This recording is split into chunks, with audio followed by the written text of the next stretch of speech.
before in previous classes that one of the greatest types of riba is riba on debts.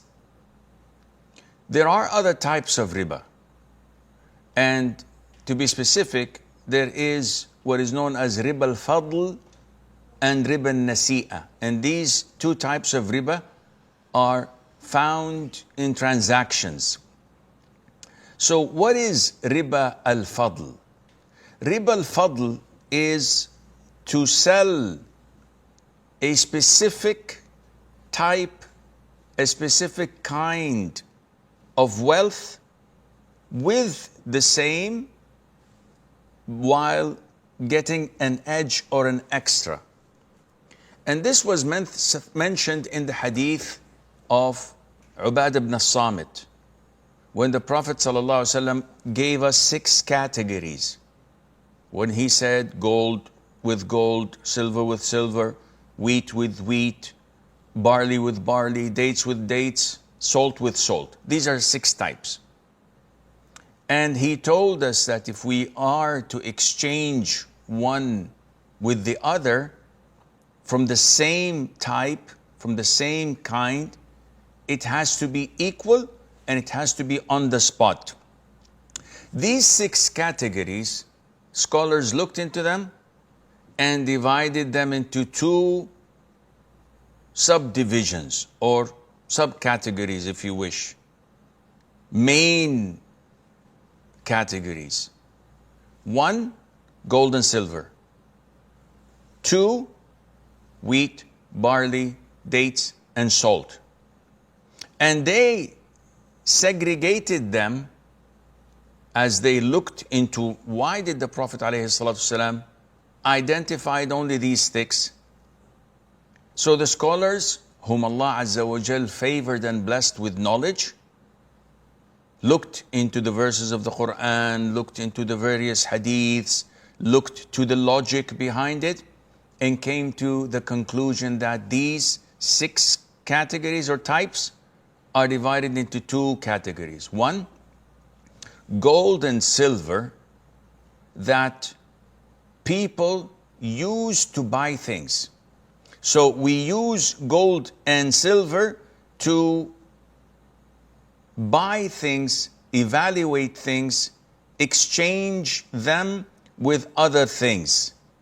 Now, this is known as type or kind, which we called al-illah.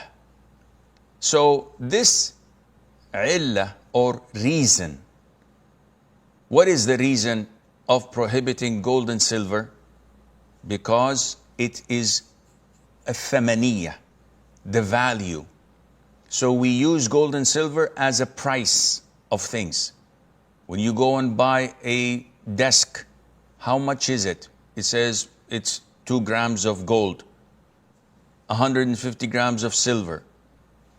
What falls under this category, due to this reason of a thamaniyah, of the price, of the value, are banknotes and currencies. So all of these fall underneath that category. The second is known as things that are consumed and can be weighed, whether in weight, measured in weight, or in size. So these are the 2 descriptions, if you may call, things that are staple food.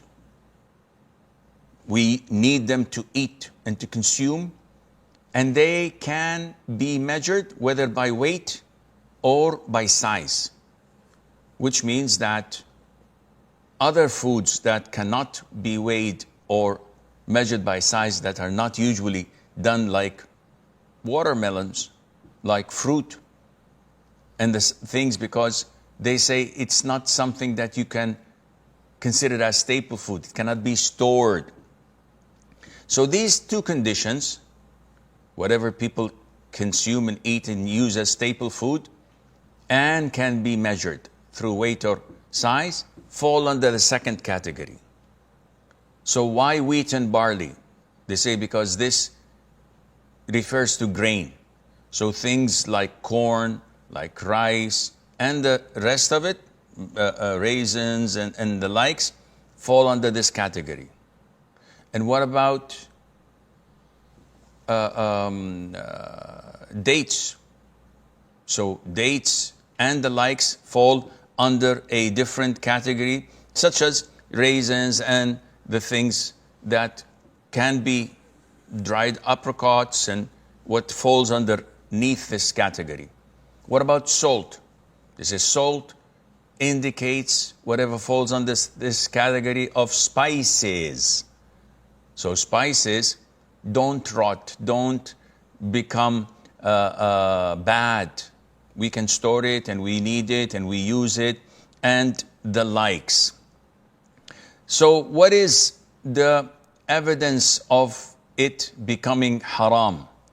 The hadith of Ubadah ibn al-Samit, may Allah be pleased with him, where the Prophet said, alayhi salatu wassalam, gold for gold, silver for silver, wheat for wheat, barley for barley, dates for dates, salt for salt, like for like, same for same, hand to hand, meaning the quantity has to be exact and it has to be done simultaneously, hand to hand.